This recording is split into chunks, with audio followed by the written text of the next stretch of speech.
اس پر جو اب نکاح رجسٹرڈ ہے، بہت سارے مولوی کہتے ہیں نہیں ہونا چاہیے، ضروری ہے، کیونکہ اب تو زبان رہی ہی نہیں، جو زبان سے بات کرتے ہیں فوراً مکر جاتے ہیں۔ بلکہ صحیح بات جو ہے وہ یہ ہے کہ جو منگنی ہوتی ہے، ایک ہے ڈیٹ فکس کرنا، ایک ہے بات کو پکا کرنا، اس کا بھی رجسٹر ہونا چاہیے۔ کیوں؟ ہوتا یہ ہے کہ جب کسی کو کوئی اچھا رشتہ مل جاتا ہے تو وہ جواب دے جاتا ہے، اور پھر وہ بچی اور بچی کے گھر والے پریشان بھی ہوتے ہیں، بدنامی بھی ہوتی ہے، بعد میں مسائل پیدا ہوتے ہیں۔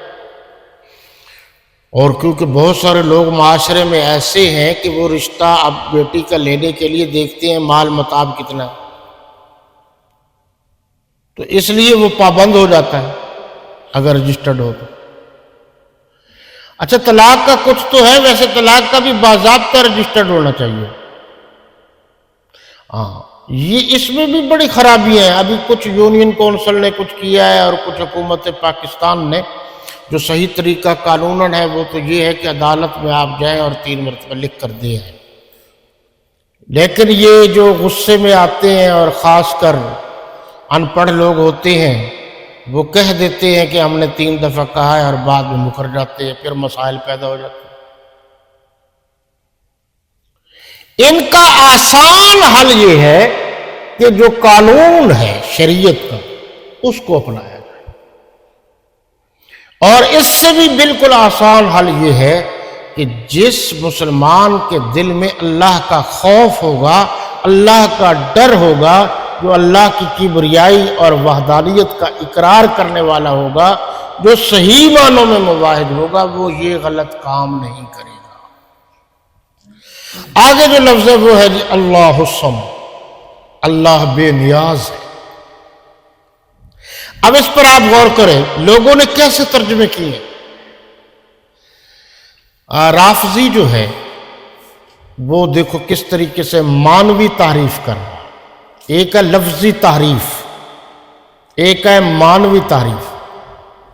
اس نے کہا جی بھی کچھ لوگ ملک میں ہیں وہابی ٹائپ ہے، ہمارے خلاف ہے، وہ کہتے ہیں جی نظر اللہ نیاز حسین غلط ہے، نظر حسین نیاز حسین غلط ہے، نظر اللہ نیاز اللہ ہونی چاہیے۔ تو اس نے کہا میں قرآن سے ثابت کرتا ہوں کہ اللہ کو تو نیاز کی ضرورت ہی نہیں۔ یہ ترجمہ ہو رہا ہے جناب، اللہ الصمد، اللہ بے نیاز ہے، اللہ کو تو نیاز کی ضرورت ہی نہیں، لہذا نیاز ہے ہی حضرت حسن حسین۔ خیر سے کیسی تعریف کرتے ہیں؟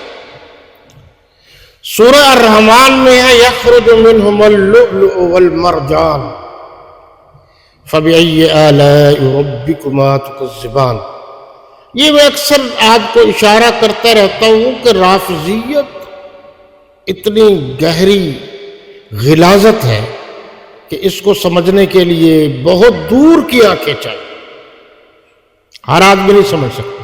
ایک امام رازی گزرا ہے جی، مزے کی بات یہ ہے اس نے تفسیر لکھی ہے، تفسیر رازی، جو اہل سنت تھا اس کا نام بھی امام رازی ہے، تفسیر کا نام بھی رازی ہے، اور جو شیعہ تھا اس کا نام بھی امام رازی ہے، اور تفسیر قرآن کا نام بھی رازی ہے، تفسیر رازی۔ یہ بڑا کھٹکا تھا میرے ذہن میں کہ ایک تلمبے والی سرکار نے کہا کہ اس سے مراد حضرت حسن اور حسین ہے۔ آپ ذرا غور فرمائیے، قرآن کی تشریح ہو رہی ہے، حالانکہ آگے پیچھے سارا اللہ کی نعمتوں کا ذکر، دریا کیسے پیدا کیے، وحدانیت کی دلائل ہے سارے۔ یخرج منہم اللؤلؤ، لولو سے مراد حضرت حسین، مرجان سے مراد حضرت حسین لے لی، ایک سے مراد حضرت حسن لے لی۔ تو میں اس کے پیچھے لگا رہا، ایک بریلوی عالم دین نے بھی یہی بات کر دی، تو تحقیق کے بعد مجھے پتہ چلا کہ یہ تو 2 تفسیریں ہیں۔ وہ جو رافضیت والی تفسیر ہے وہ صاحب نے بیان کر دی۔ تو جس طریقے سے اس موجودہ رافضی نے یہ بیان کر دیا، یہ کہہ دیا، اللہ بے نیاز ہے، اللہ کو تو کسی نیاز کی ضرورت نہیں۔ اس بدبخت کے نزدیک نیاز سے مراد یہ کھانے پینے والے نیاز ہے جس سے ساری خرابی پیدا ہوگی۔ اب عام آدمی کو کیا پتا، وہ تو لکھے ہو ترجمے میں لکھا ہے جی اللہ بے نیاز ہے، بس اس بے سے مراد نہیں، نیاز سے مراد کھانے پینے والا مال، تو یہ خرابیاں ہیں۔ اللہ بے نیاز کا مطلب یہ ہے کہ اللہ کسی کا محتاج نہیں، ساری کائنات اسی کی محتاج ہے، اس کو کسی کی ضرورت نہیں، نہ کھانے کی، نہ پینے کی، نہ مکان کی، سب کو اس کی ضرورت ہے، وہی مانگتا ہے۔ جو آدمی اسی سے مانگے گا وہ دے گا۔ ما وراء الاسباب ہے اللہ کو کسی سبب کی، اسباب کی ضرورت نہیں، ساری کائنات کو اسباب کی ضرورت ہے، وہ مخلوق ہے۔ خالق کو کسی سبب کی ضرورت نہیں، وہ تو مسبب الاسباب ہے، اسباب کا خالق ہے، مالک ہے۔ اب اس پر بہترین چیزیں ہیں قرآن کی۔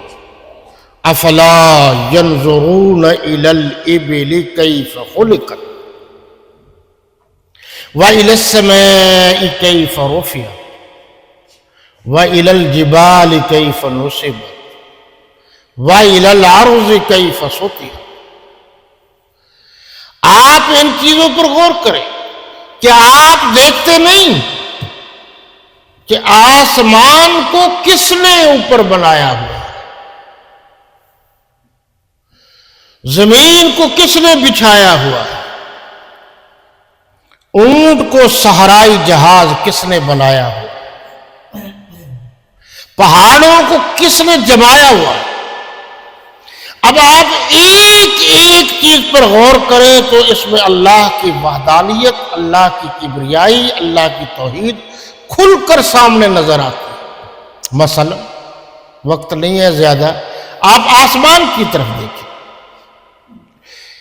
تو آپ خوب تحقیق کریں، جدید دور کے مطابق بھی اور قدیم دور کے مطابق بھی، تو کیا کبھی کوئی اس نتیجے پر پہنچا ہے کہ اللہ کے سوا کوئی اور خالق ہے؟ آدمی غور کرے نا کہ کون سی وہ ہستی ہے جس میں اتنے کروڑوں میل کا آسمان بغیر ظاہری سہارے کے، ظاہری سہارا تو کوئی نہیں ہے، نہ بانس ہے نہ پلر ہے، یہ چھت کس نے بنائی ہے؟ پھر اس میں چراغا، اس پر بھی پھر بحث کی ضرورت ہے، یہ کس نے بنائی ہے؟ تو آپ اس نتیجے پر پہنچیں گے کہ اللہ کی ذات کے سوا اور کوئی نہیں بنا سکتا۔ جب یہ ان چیزوں کا خالق اللہ ہے، جب ایک دانہ جو آپ ڈالتے ہیں اور اتنا بہوڑ کا درخت ہو جاتا ہے، ایک دانہ آپ ڈالتے اتنی بڑی کھجور ہو جاتی ہے، تو جو ان چیزوں کا خالق ہے وہی تو عبادت کے لائق ہے، اس کے سوا تم اور کسی کی عبادت کرنا چاہتے؟ خالق کو تم نے بھلا دیا، مالک کو تم نے بھلا دیا۔ لم یلد ولم یولد، اللہ بے پرواہ ہے، نہ تو اس کا کوئی بیٹا ہے، یعنی اس سے کوئی اولاد ہوئی ہے، نہ وہ کسی کی اولاد ہے۔ یہ اس سلسلے میں اصل بات جو ہے وہ یہ آتی ہے کہ اولاد بھی بعض اوقات انسان کو کسی بات کے ماننے پر مجبور کر دیتی ہے۔ اللہ مجبوریوں سے پاک ہے۔ ایک بات، بعض آپ کو یاد ہوگا کہ حضرت عیسیٰ علیہ السلام اور حضرت عزیر علیہ السلام کو بھی لوگ حضرت اللہ تبارک و تعالیٰ کا بیٹا کہتے تھے۔ عیسائی حضرت عیسیٰ علیہ السلام کو، یہودی حضرت عزیر علیہ السلام کو، اور مشرکین مکہ جو فرشتے تھے ان کو اللہ کی بیٹیاں کہتے تھے۔ ان سارے کرتوتوں کی، اور اگر آپ ہندوازم کا مطالعہ کریں تو 32 کروڑ کے قریب ان کے یوں سمجھو چھوٹے چھوٹے خدا ہیں، ان کے اشارات ہیں۔ 360 تو بت تھے نا۔ اب جو بت تھے آپ اس پر بھی غور کریں۔ تاریخ ابن ہشام میرے مطالعہ کے مطابق سب سے پہلی تاریخ ہے، اس میں یہ بات لکھی ہوئی ہے اور مفسرین نے بھی یہ بات لکھی ہے کہ جناب وہ بت بناتے تھے اس دور کے اس قوم کے لوگ اپنے ضرورت کے مطابق۔ کسی نے بارش کا بت بنایا ہوا تھا، کسی نے بیٹے کا، کسی نے بیٹی کا، پھر ایک غریب آدمی ہے تو وہ مٹی کا بت بناتا تھا، ایک پیسے والا ہے تو وہ پتھر کا بناتا تھا، اس سے زیادہ پیسے والا ہے وہ چاندی سونے کا بناتا تھا، اور پھر وہ اپنے ضرورت کے مطابق جیب میں رکھتے تھے، جب دل چاہ نکالا اور پوجا کرنا شروع کر دی۔ اس میں ایک بات بڑی عجیب لکھی ہے کہ ایک جنگ پر وہ کفار لڑنے کے لیے گئے، اس وقت کے وہ قبیلوں کی جو لڑائیاں ہوتی تھی، لڑنے کے لیے گئے، وہاں سب کچھ ختم ہو گیا،